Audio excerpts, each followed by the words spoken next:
Hello mga ka-viewers ko, at ayun nga po, pumunta nga kami sa Gingerbread dito lang sa Alfonso, Cavite. At ayun nga na, pumasok na kami sa bahay ng cookies, si Gingerbread. At ayun nga ay nagtatawanan pa kami dahil sa kinikilig ako na napasyal kami dito sa Gingerbread Alfonso, Cavite, Gingerbread House, Alfonso, Cavite. At ayun nga po, ayan, andyan si Papa Ginger, ayan, yung mga kids niya.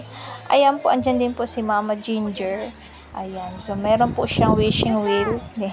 Di po yan wishing wheel. Well lang po. At ayan, marami rin po silang mga activities. Nung pagpunta kasi namin doon ay maaga at wala po silang activities. Kaya pasyal-pasyal na lang po kami dito. Maganda po ito para sa mga kids. Ayan, may trono pa. Nagpa-picture din po kami dyan. Tapos may swing din siya. Kayang-kaya po ang 75 kg. Ayan, di lang po ako nag-swing at baka po malalaglag po ako. Ayan. So, tuwang-tuwa po sila dahil nagduduyan po sila. Ayan. Habang nagduduyan po, ayan, iniikot-ikot ko po ng 360 po ang aking phone. Ayan. So, diba, napakaganda. Ayan, napakaganda ng Gingerbread House. Pwedeng-pwede po sa mga bata yan, sa mga maliliit. At willing-willing po sigurado dyan ang yung mga kids. At kids with heart na kagaya ko. Oh, yung mga isip bata, mga bata at mga isip bata, pwedeng-pwede po dyan. Opo. At syempre, first time ko lang po talaga nakapunta dito sa Gingerbread House. At kahit ako po ay na-inlove po sa kanya. Napakaganda ho talaga. At feeling ko bumalik ako sa pagkabata. At ayun nga ho, friendly din sila sa mga pets. Oo, meron kaming nakita na nag-iisang doggy. Talagang napakabait niya. Hinihintay niya kami muna ang mauna na umakyat kasi sa hagdanan po kami noon eh. Tapos hinihintay niya talaga na wala ng tao. Saka siya bumaba. Napaka-friendly ng doggy na yun. At ayun, may mga fish din siya. Ayan, mga fish. At kung nagugutom po kayo sa paglibot-libot po sa ating bahay ng cookies, Gingerbread House, ay pwede po kayong kumain kasi meron din naman pong nagbibenta ng mga food sa loob. Oo. Pwede rin po kayong mag-tea, meron pong mga tea house po doon sa loob. Ayan.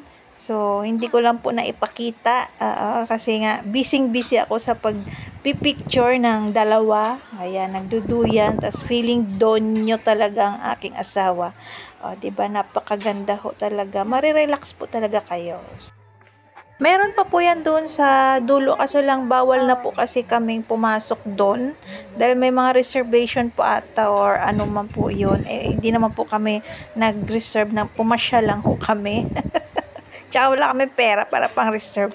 At yun, sabi ko, anak, kukuhanan mo ako dyan habang naglalakad ako sa tulay. O, diba, ang ganda ng likod ko. O, sana naging likod na lang ako. Ayun, ay humarap, ay napakalaki ng tiyan. At ayun nga ho, syempre, nag-fish spa po ako at ayaw po nila mag-fish spa. Ay, napakaganda ho talaga. Ayun, pinapanood ko lang ito sa TV, yung mga nag-fish spa. Pero ngayon, nagawa ko na, talagang nawiwili po ako sa kanila kasi kinakain po nila yung mga dead cell ko sa paa. Ang dami po yan, mga dead cell ko.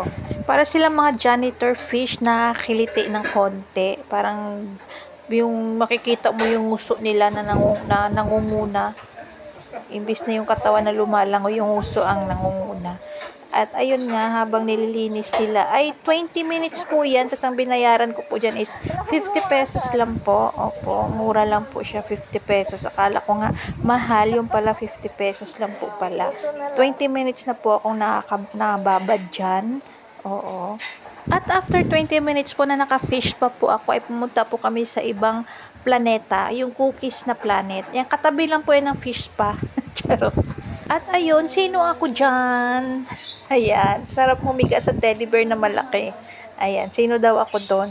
So, ayan yung nasa loob niya. Ayan, so pwede rin kayo magpa-picture dyan. Ayan, meron din siyang tea house. Ayan, may table. Ayan, so may tea house. Pwede po kayo mag-tea house dyan. Meron ding mga souvenirs po dyan, mga mi. Ayan, so pwede kayong bumili dyan ng mga souvenirs. So, ayan, diba? Nasa loob sila ng Planet Cookies. Planet Cookies. May mga bituin-bituin pa, mga mi. dito in. So, ayan, syempre, nagpapapicture-picture po muna kami. Syempre, bago kami pumasok dyan, ay nagpicture-picture muna kami sa labas. Pasensya na at nawala po yung R, pero gingerbread house po talaga yan. O, nawala lang yung R, hayaan nyo na lang yung R.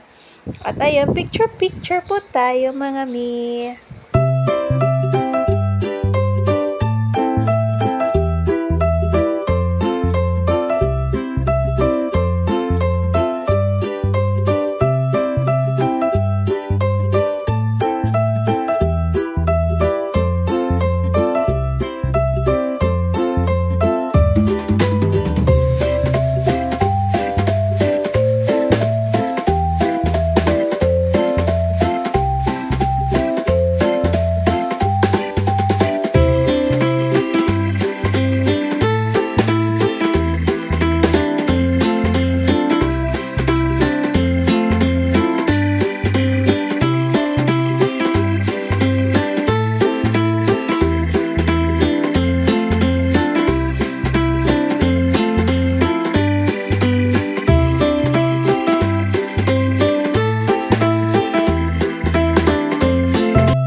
watching mga mi at mga ka-viewers ko.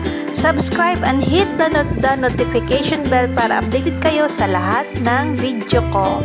Thank you for watching!